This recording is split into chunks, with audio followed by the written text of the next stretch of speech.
Hello all. Hi.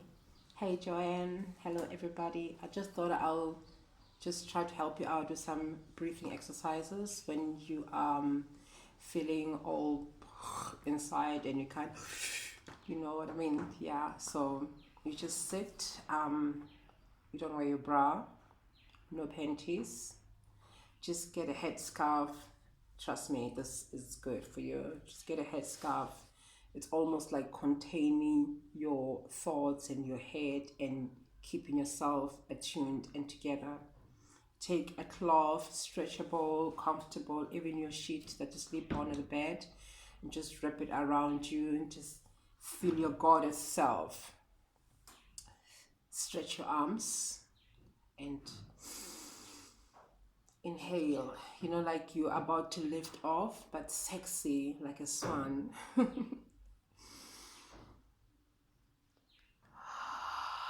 You will feel that between your boobs. I don't know how big or small yours are. If then you've got bigger ones, you want to just maybe move them around and jiggle them a little bit.